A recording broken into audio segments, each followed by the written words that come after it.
UP में तो जो रसोइया का मानदेय है उसे बढ़ाने के लिए घोषणा योगी सरकार ने कर दी, लेकिन बिहार में कब होगी ये सोचने वाली बात है। हालांकि यूपी में जो मानदेय का बढ़ोतरी हुआ है वह भी सम्मानजनक मानदेय नहीं है, लेकिन जिस तरीके से वो लोग सदन में कुतर्क पेश कर रहे हैं वह कहीं से भी उचित प्रतीत नहीं होता है। क्योंकि सदन में जो बातें निकल के आई, माननीय जो सदस्य थे उनका सवाल था कि जब रसोइया सुबह से लेकर शाम तक काम करती ही हैं और विद्यालय की साफ सफाई से लेकर के बच्चों का खाना बनाने से लेकर के बर्तन बासन करने से लेकर के बच्चों को खाना खिलाने और फिर बर्तन बासन साफ करने, उसके बाद पूरे जहां जहां बच्चे खाते हैं उस जूठन को साफ करने के बाद बर्तनों को साफ करने का जो काम है यह कोई 1-2 घंटे में नहीं होता है। लेकिन सरकार कुतर्क पेश कर रही है कि जिनका मैंने अगर कहे तो मजदूरी 8 घंटे नहीं पूरेगा उन्हें हम मानदेय या कहे तो वेतन नहीं दे सकते हैं। वो तो बोलूं राज्य सरकार की इच्छा है, मंशा है, इस वजह से उनका वेतन हम बढ़ा रहे हैं। धन्यवाद। माननीय अधिष्ठाता महोदय जी, आपने मुझे ग्रामीण अंचल से जुड़े आपने कहा कि ये न्यूनतम मजदूरी के एक्ट के अंतर्गत नहीं आ पा रहा, इसलिए उतना हम मजदूरी इन्हें नहीं देते। लेकिन वो काम तो दिन भर करती हैं, वो न्यूनतम मजदूरी के हिसाब से काम करती हैं। तो क्या मानवीय दृष्टिकोण से को देखते हुए उनको, जैसा कि माननीय सदस्य ने प्रश्न किया था, कुछ मानदेय बढ़ाने पर विचार करेंगे, और करेंगे तो कब तक? मैंने माननीय सदस्य ने, माननीय नेता प्रतिपक्ष का जो प्रश्न है, मैंने अपने उत्तर में स्पष्ट माननीय अधिष्ठाता महोदय कह दिया है, क्योंकि ये मानदेय है, इनको कोई ये वेतन नहीं दिया जाता, ये मानदेय पे इनको रखा जाता है 11 माह के लिए, 10 माह के लिए, और इनको सरकार ये मानदेय देती है, इसीलिए इनकी धनराशि को अभी वर्तमान में बढ़ाया जाना संभव नहीं है। ठीक है। माननीय पंकज पटेल जी। मानवर, ये कॉन्ट्रेक्चुअल है, ये मजदूरी में इसलिए नहीं आएगा क्योंकि उतने पीरियड तक ये सेवा नहीं करती, और इसे कॉन्ट्रेक्चुअल है, कॉन्ट्रैक्ट के आधार के ऊपर ये हो सकता है, इसमें कोई दिक्कत नहीं है। मानवर जी मंत्री जी, लेकिन आप खुद प्राइमरी स्कूल में गए हो, 10 बजे आती हैं, वो भोजन बनाती हैं, दोपहर तक भोजन बना के बच्चों को खिलाती हैं, फिर बर्तन साफ करती हैं। ये सही है, कॉन्ट्रेक्चुअल है, लेकिन समय तो न्यूनतम मजदूरी के हिसाब से उनका पड़ता है। 8 घंटे से ज्यादा काम हो जाता है अगर आप उनको देखें तो। एक बात मैं नहीं समझ पाया कि समाजवादी पार्टी की सरकार 12 से 17 तक थी और रसोइयों को मानदेय जो मिलता था वह मुश्किल से 500 रुपए से कम मिलता था। ये 3,72,000 जो रसोइया हैं, 8 घंटे एक तो उनकी सेवा नहीं होती है।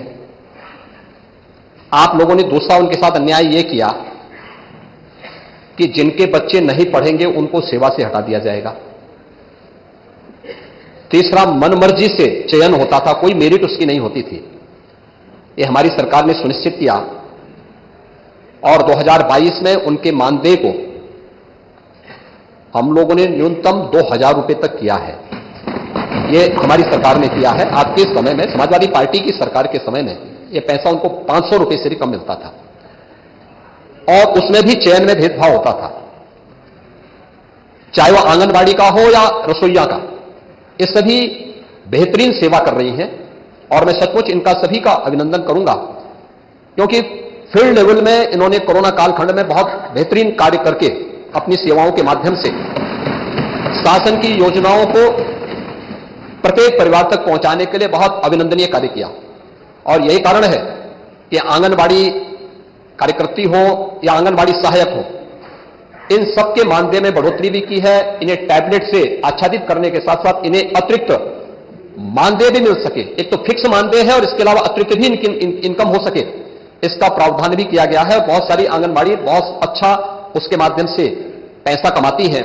जैसे, नमस्कार साथियों, आज आपको बता दें कि जिस तरीके से यूपी के सदन में, विधानसभा सदन में जिस तरीके से रसोइया के लिए जो आवाज उठा था, उसके बाद माननीय मंत्री से लेकर के मुख्यमंत्री ने इस पर जवाब दिया, और जवाब में जो कुछ भी दिए हैं वह जवाब ज्यादा संतुष्टदायक तो नहीं है। लेकिन बिहार में भी जो अमूमन स्थिति है, यहां भी कई बार सदन में माननीय सदस्यों द्वारा आवाज उठाई गई है रसोइया का मानदेय बढ़ाने के लिए, और रसोइया का मानदेय कम से कम न्यूनतम 10,000 करने की बात कही गई और मांग रखी गई। लेकिन यहां भी जिस तरीके से शिक्षा मंत्री टाल मटोल करते नजर आए, उसी तरह से यूपी में भी स्थिति यही है। यह और बात है कि यूपी में जो रसोइया काम कर रही हैं, उन रसोइयों को प्रति माह मिलने वाला जो राशि है वह 2,000 प्रति माह है, जो अल्प मानदेय है। अगर देखा जाए तो बिहार में 1650 है।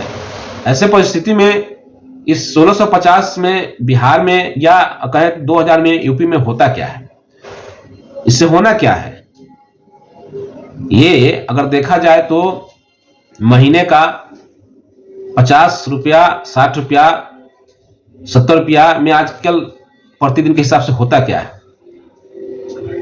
आज अगर देखें तो स्थिति बहुत ही गड़बड़ है। जो गांव घर की महिलाएं हैं, वे इस विद्यालय की संस्था से जुड़ करके जो काम कर रही थी और लगातार काम कर रही हैं, निस्वार्थ भाव से बच्चों की सेवा करती हैं, लेकिन जो मानदेय उन्हें मिलना चाहिए वह नहीं मिल पाता है।